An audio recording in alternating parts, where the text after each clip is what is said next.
What is up, booktube? It is Monty, and I am back again today to do my best of 2022 video. So it's been hotly anticipated by me because I know that everybody on the internet thinks that I just hate every book that I've ever read, that I go through life hating everything. And I'm here today to disprove that with 10 books and one honorable mention. So let's get into it, shall we? My honorable mention, I think, is going to be a book that gags the girls. And my honorable mention is going to go to Babel, or The Necessity of Violence, an arcane history of the Oxford Translators Revolution. Y'all know what it is. The cover's here. Y'all see the book. This book, I gave a reading vlog. And in that reading vlog, I told y'all it was the best book I ever read. And I no longer stand by being the best book I ever read because I have a #1 book of the year. But I do stand by the fact this is a really good book. And I had a really good time. And I still recommend it to people. It's just, I don't think it's in the top 10. You know, like, I read some other things throughout the year. I got over the book hangover that this book gave me. I moved on with my life, and I still love it. I still love the book. I still plan to reread and actually annotate a physical copy and not just my e-art. But again, I do love it. I do recommend people to read it, but I'm just gonna have it as an honorable mention. So with Babel out of the way, let's get into the top 10. Number 10 is Carrie Soto is Back by Taylor Jenkins Reid. Did I expect to put this book on my best of the year? Absolutely not. Absolutely not. Going into this book, I didn't even know who the fuck Carrie Soto was. Well, that's a lie. When I first saw the cover, I didn't know who she was. And then in August, I reread all of the, I think it's like the Hollywood Paradise. I don't know. There's some weird Goodreads series title that I've never heard anyone actually say. But Carrie Soto is back. We're following Carrie Soto, who was the best tennis player known to tennisdom, and she retired. And now there's a new hotshot tennis player on the scene. And Carrie is in a position in her life where she is not really ready to admit defeat, despite the fact that her body is not able to keep up like it once was. I do think that there are aspects of this book that might have been handled better with a different author. You know what I mean? I do think that if the book wanted to be different, like if it was going to tell the same story differently, another author could have succeeded here. But Taylor Jenkins Reid just did what needed to be done. So I had a good time with it. And it's my number 10 book of the year. Next up is our first memoir, and it is Making a Scene by Constance Wu. I saw this was coming out. I knew I wanted to read it. I knew it would be good, and I was correct. This is one of the few books I read in the month of October. You guys saw my stats video. You know, October was not a great month for me, but I did listen to this, and it was excellent. Constance Wu talked about how there was a point in her life where she wanted to be an author, and I'm ready for the Constance Wu author era. She knows how to, she can write. She was out here writing laps around some of the fiction girlies. Now, again, maybe I'm biased because, again, this is an author that I wanted to read, and I listened to her read me the narrative.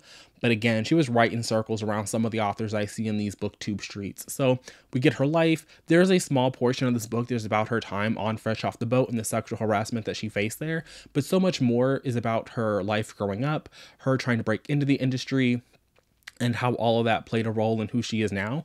And all of it was really great. There are still scenes, there are still like aspects of her life that I just like think about her narrating to me sometimes. And I probably could move this up the list, but for right now, I'm gonna leave it right here. Next up is another memoir, and it is Miss Memory Lane by Colton Haynes. Now, I said this in my Goodreads review, and I feel like I've talked about this every time that I've talked about Miss Memory Lane. Colton Haynes is a person that I feel I have like some mixed feelings about sometimes. I got obsessed with Teen Wolf solely because of Colton Haynes. I was a Jackson Whitmore truther, and once he was gone and once season 3 happened, I said, yeah, I can leave. I can leave. And so I feel like I have this connection to Colton Haynes because I've just watched things just because he's in it, and hearing about his life growing up, that was a raggedy life. Ooh, I was not prepared. I was not prepared. I went into this thinking it would be kind of, I mean, I knew it would be hard because I've seen Colton Haynes like retweet reviews of his book. It's like I knew he did some like bad things, but I was not prepared for all of the child grooming. I was not prepared for the sexual assault. I was not prepared for just the body image issues. It was a lot to go through. It was a lot. But at the end of the day, it was really fulfilling in a way that I hadn't expected it to be. And his stories also have stuck with me in ways that I didn't expect to do. So it is my number 8 book of the year for that reason. Coming in at number 6, August. August was a good reading month. In August, I read The Force of Such Beauty, by Barbara Borland, and this was excellent. I saw this being the cover of this book. It got tweeted out by Dutton, which is the imprint that published the book, and all I remember saying was like, this princess is trying to run away. And you tell me we got a runaway princess, and I'm there. I'm there for a runaway princess narrative. Now, what I didn't know is our main character, Caroline, or might have been Carolina, one of the two. She was born in South Africa, and she was a Olympic marathoner. And so that was her thing in life. She was an Olympic marathoner. One day she gets into an accident while she is training, and she like discovers that she has osteoporosis and some issues with some of her ligaments, I think, which is part of why she was able to like be so successful as a runner. But it's also why when she had the accident and she tripped and fell, it was a catastrophic career-ending moment. And so when she's in rehab for her shattered hip or whatever, she meets this prince for a small European country, and it's their romance. And then her quickly realizing that it's not all glitz and glamour being a princess. And so we get to see her inside the palace, trying to get away, trying to like figure out what life is going to be like. And it was excellent. For so much of the book, I thought I was gonna be like, okay, yeah, like this is a fine 4-star read. Y'all need to read this. Y'all need to read this book. I have seen nobody talk about this book now, to be fair. I haven't like gone out of my way to research it, but I haven't seen it pop up anywhere. And I watch a lot of people, you know, I go out of my way to watch like TBRs and wrap-ups of people that I'm not actually subscribed to, just so I can get a sense of like what's happening in the BookTube universe. A lot of Christian nonfiction, but I haven't seen anybody talk about this book, and I need you guys to talk about this book because it was so good. It was so good. Runaway Princess. Runaway Princess. Next book I have here is Jin Young by Gabrielle Zevin. This was the first book by Gabrielle Zevin that I ever read. It was pitched to me as Monica Lewinsky fanfic, and that is furthest from the truth. Is there a character in this book who was a congressional aide that had an inappropriate relationship with a member of Congress? Yes. Is that Monica Lewinsky? No. It really is a story about 3 generations of women. It was kind of giving Gilmore Girls vibes, not in the sense that we're like in it. Well, one of the women does live in a small town that is very much like Stars Hollow with her daughter. So what's giving like a little bit of Gilmore Girls vibes, but we're seeing how the impact of those kinds of a scandal is always disproportionate, and not only just on the congressional aide that was involved. We get to see some of that impacting her, like how her mother is internalizing the fact that her daughter did this. And what does that mean for her? What does that mean for her relationship with her daughter? A lot of this really interesting dynamic was playing out. And it was, of the 2 books I wound up reading for this political fanfic vlog that never happened, never saw the light of day, this was the far superior one, and it made me immediately want to read everything that Gabrielle Zevin has ever written, because the woman knows how to write a book. She has the strongest pen game in the game. I know I was just on here telling y'all that, you know, Rebecca got a strong pen game, but Gabrielle Zevin knows what she's doing.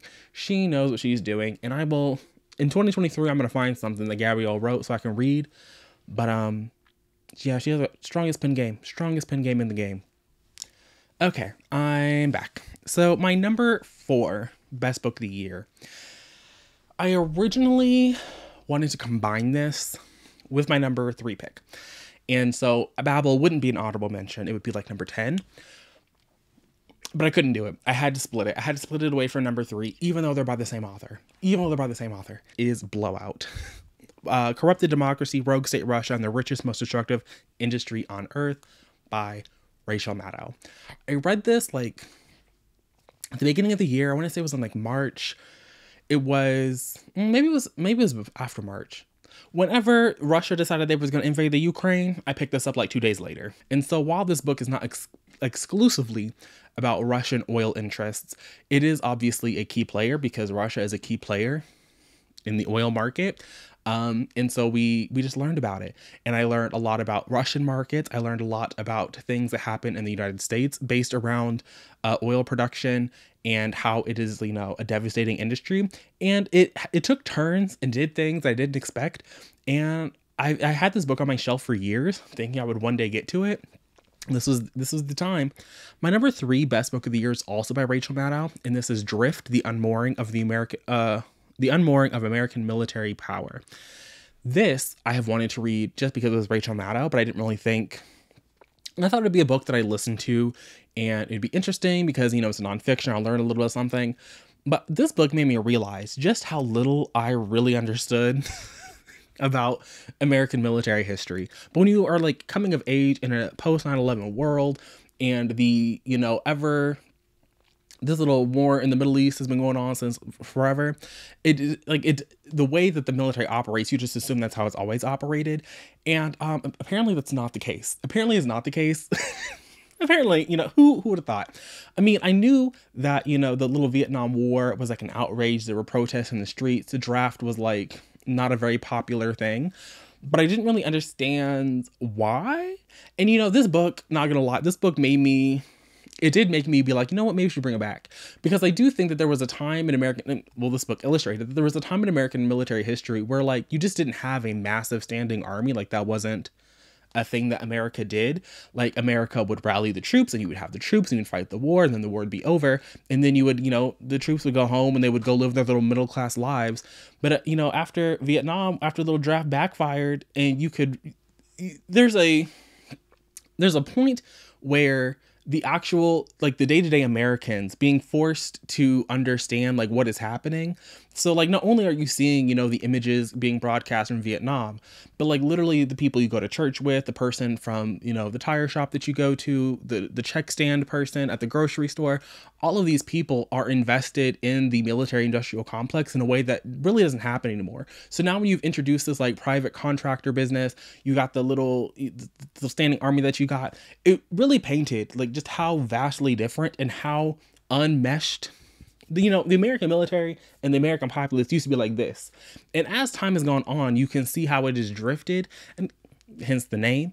And so I was just like, okay, look at this. I'm learning something. And so I had to include it on the best books of the year. And I had to say that this book was better than Blowout. So like maybe, you know, in a different reality, Monty just put one book by this person on the list.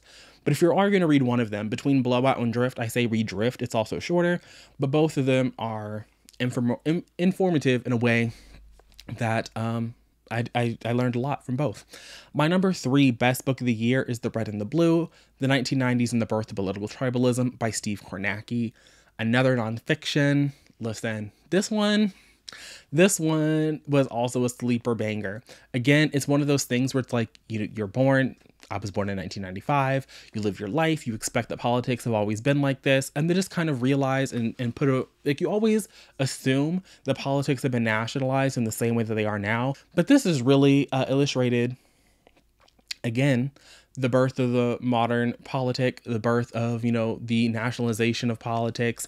And it was, again, something that I learned a lot from. It was really interesting. It was really impactful.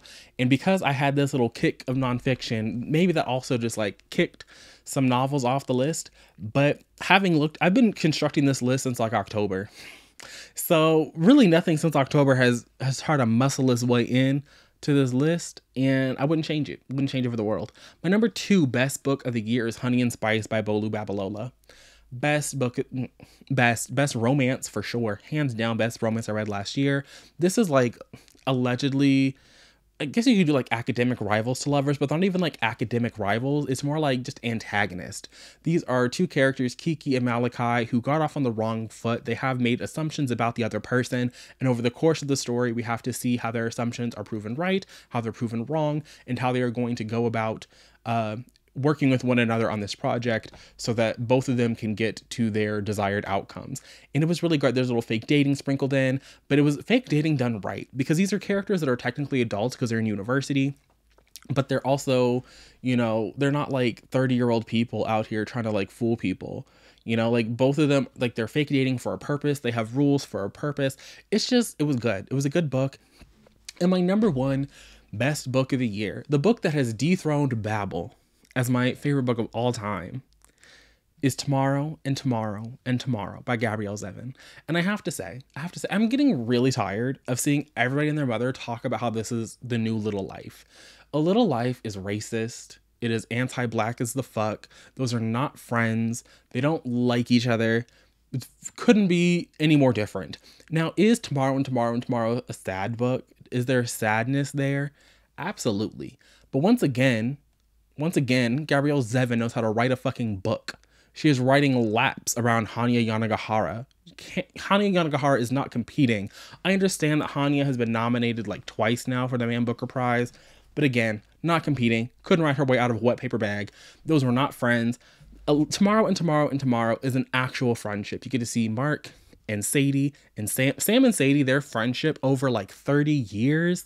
Chef's kiss. You get to see the way that friends, they are close at times, they are distant at times, but there's always this thread that connects them. There's always this thing between them that even when they're bringing out the worst in each other, they are still like, there's still something that connects them. There's still a fundamental part of each of them that allows for this friendship connection to stay there. You get to see a relationship between other characters grow and expand. And even when there is sad things happening, there's always this hope that there is tomorrow, that there is something else that is, right around the corner, that it's not the end, it is just a new beginning. And it's everything that a little life wants to be, but could never do, because Hanya Yanagihara don't have the pen game that Gabrielle Zevin has. Tomorrow and Tomorrow and Tomorrow is unrivaled. It is unmatched. And one day I will have a nice, pretty hardcover on this shelf full of annotations. It's not today, but one day it's going to happen, because this book is too good. 2023, this book is getting reread. This book right here, I'm rereading, because this book is too good to just read once in your life. Too good. The audiobook is also excellent. The audiobook is excellent. Listen to the audiobook. Perfect. It's dual narrators. And for a lot of the audiobook, you're gonna be like, how is this dual narrators? But when you get to that second narrator, the gut punch of this book packs. I will say that there's a lot of trigger warnings for this book. Sam is dealing with a lot of, he was a sickly child. He has a lot of, there's a lot of healthcare related issues to his childhood that is brought up. So we meet him in a hospital. There is, I think, some moments in the book where there's some discussions of suicide, there's workplace violence. So there's a weird age gap relationship at a college. So like there's some weirdness happening in this book. But at the same time, again, there is this layer of hope. There's this layer of there's tomorrow. It's not the end. It's just new beginnings. And these characters really stuck with me. Sam and Sadie and Marks. Those are my children. They might be older than me, but I've adopted them. They are mine. I'm on the birth certificate now. And it's the best book I've ever read. Best book I've ever read, hands down. I could live for another 30 years. I don't know if I'm going to be reading books for another 30 years, but I could live for another 30 years. And I doubt I would find a book. I mean, maybe when Gabrielle comes out with another book. But for the foreseeable future, I don't see nothing unseating Miss Tomorrow and Tomorrow and Tomorrow. So every time I've had an opportunity to recommend this book to somebody, I'm taking it. I'm taking it because the pen game is unrivaled. At the very least, you are in for a literary treat. Even if you don't like the book, it's a literary treat. I see no notes at all. So if you're doing a little reading BookTuber's favorite books, this is the one. Don't pick anything else from this list. I don't care if it's already on your shelves. If you're not picking Tomorrow, don't say I recommended it, because all the other ones, they could be hit or miss. All the other ones could be hit or miss. But Tomorrow, that's a book. And with that, I'm gonna go. So thanks for tuning in. I'll see you guys again soon with another video. But until then, and until next time, bye.